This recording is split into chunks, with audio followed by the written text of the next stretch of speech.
Well, hello, folks. I'm Jeffrey Daugherty, the Christian Whistleblower, and these are the secret teachings of all the ages.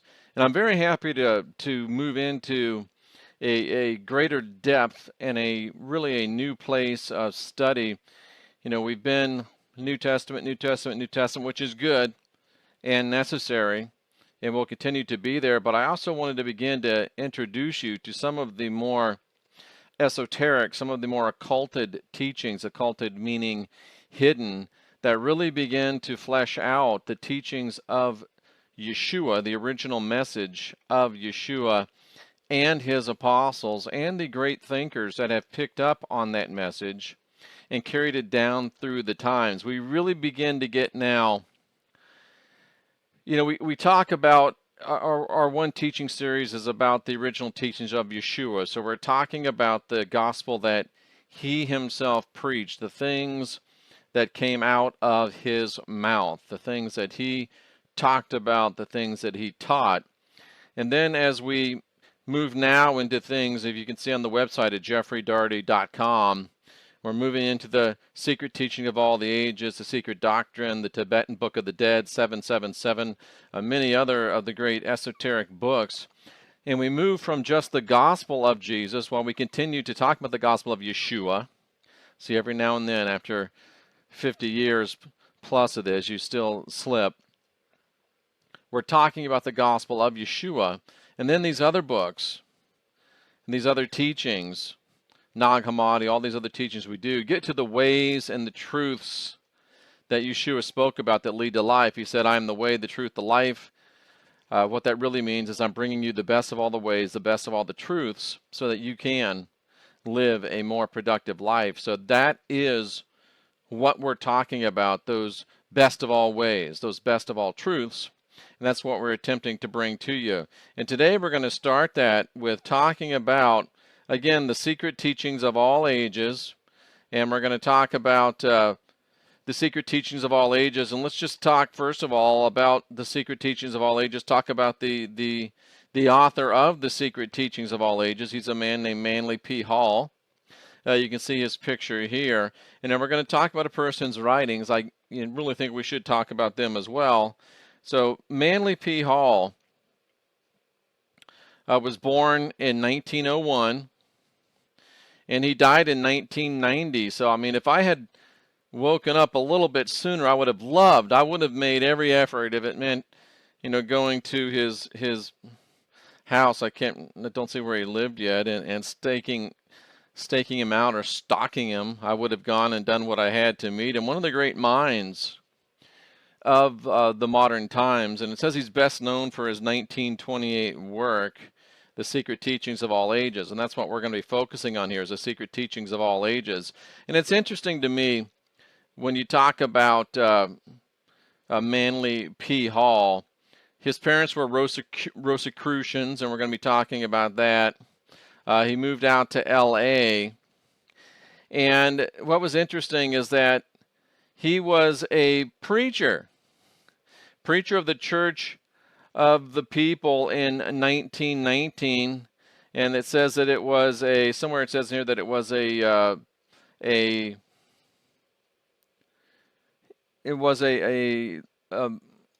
church. It was a regular Christian church. It said it was a little bit of a liberal type church, but it was it was still a church. So here is another preacher.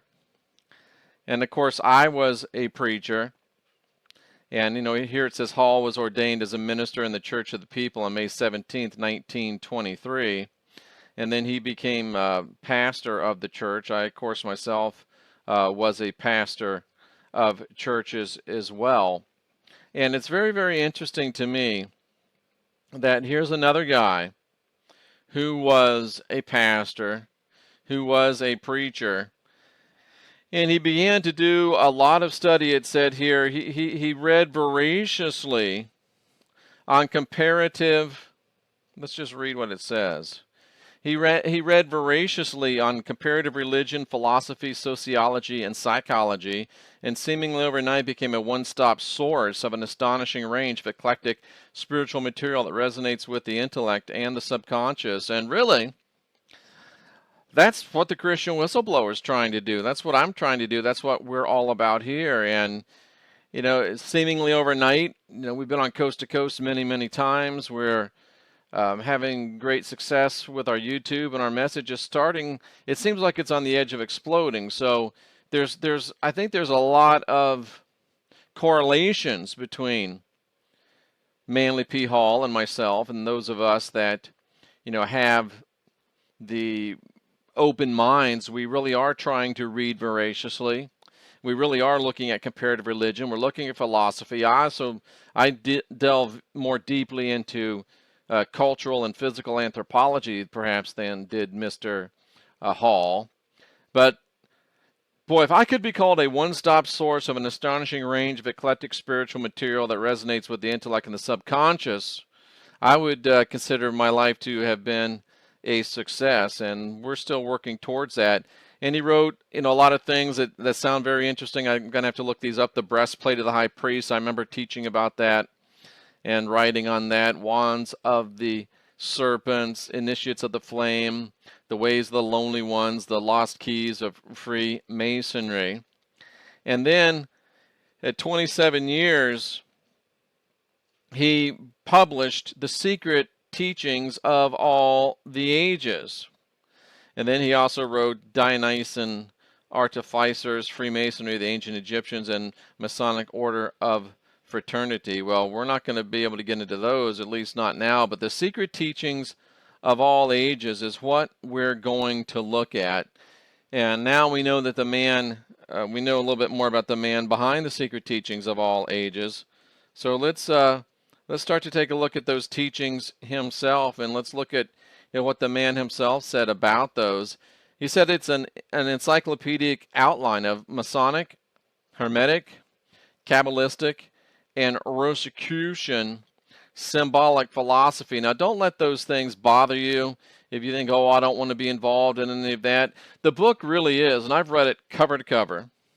It really is. It's kind of an oversight of great schools of thought, and the reason that we're going to look at it is we can look at it and we can, for those of you that are meat eaters, we can eat the meat and throw out the bones. For those of you that are more vegetarian, you can eat the fruit and throw away the seeds. But what we're trying to get to is those ways and truths that Yeshua talked about, and there's many people that have expounded upon them, and it's not all 100% good, but it's like this.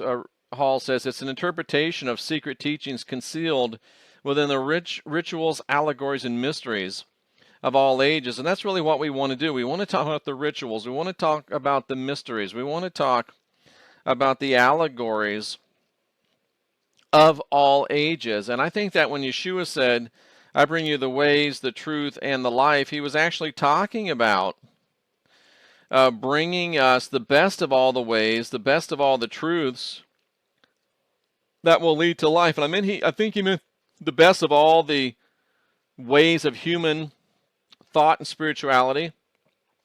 He meant the best of all the truths of thought and human spirituality. And he meant by cobbling these together, we can arrive at the best path to life, and the path that Yeshua called abundant life. And just very briefly, Manly P. Hall says that philosophy is the science of estimating values. The superiority of any state or substance over another is determined by philosophy. By assigning a position of primary importance to what remains when all that is secondary has been removed, philosophy thus becomes the true index of priority or emphasis in the realm of speculative thought. The mission of philosophy is a priori to establish the relation of manifested things to their invisible ultimate cause or nature. And that's really what we're doing. We're weighing, we're estimating values. And one of the blessings of being born, or at least living in this day and age where we're able to have such massive amount, is that we're able to have such massive amounts of information at our fingertips. I've often said that, I mean, right now, being able to log on to the internet, get on a search engine, a browser, and go through the available information is probably greater than sitting at the Library of Alexandria before rat bastard Christians burned it down. So what the church, what organized rat bastard big time Christianity, Roman Catholicism, Roman Protestantism, Pauline religion, what it has done its best to hide from us by burning Alexandria, by trying to keep teaching and thought from people as much as possible, as long as possible. Now it has enabled us, the internet, to throw off the shackles of our religious taskmasters and get back to the ability of being able to be philosophers in our own right. And if your religion teaches that, oh, you shouldn't think for yourself, just do what you're told, you need a new religion. And if you think that it's okay to just do what you think, what you're told, you shouldn't be thinking for yourself, go watch some television, go smoke some crack, go do something else, because you are wasting your time watching me, 100%. And by the way, I did want to mention before I forget, we have all of our ebooks on sale for $2.50 right now through Christmas. It's a 2.5, of course, 25, a little sale for you. All of the books, jeffreydarty.com, christianwhistleblower.com. But we are called to be philosophers, and that's the blessing of it, is all this information. But the bane of it is we have to estimate values. And right now, we have so much information that most people get overwhelmed with it and just say, oh, the hell with it. I'll just believe what they tell me. He tells me, she tells me, they tell me. I'll just believe what these guys that say they're this priest, I'll believe him. This preacher, I'll believe her. I'll just believe other people, because we're so overwhelmed with amounts of information. And we've lost the ability to be philosophers. We've lost the science of estimating values. We've lost the ability to evaluate the superiority of any state or substance over another state or substance. We've lost the ability to assign positions of primary importance. We've lost the ability to determine what is of primary importance and what is secondary. We've lost the ability to have a true index of priority or emphasis in the realm of speculative thought. And part of the mission of the Christian Whistleblower is to help you unindoctrinate yourself. And you really can't unindoctrinate yourself until you have at least a working knowledge of philosophy. So thus we step into the realm of the philosophical. Thus we move into the realm of the secret teachings of all the ages from Manly P. Hall. And if you don't like this, fine, go do something else. But if you really want to get deep, if you're tired of the now I lay me down to sleep, silly Sunday school ridiculousness, this is the place for you. Simply put, this is a place for you if you're ready to unindoctrinate yourself.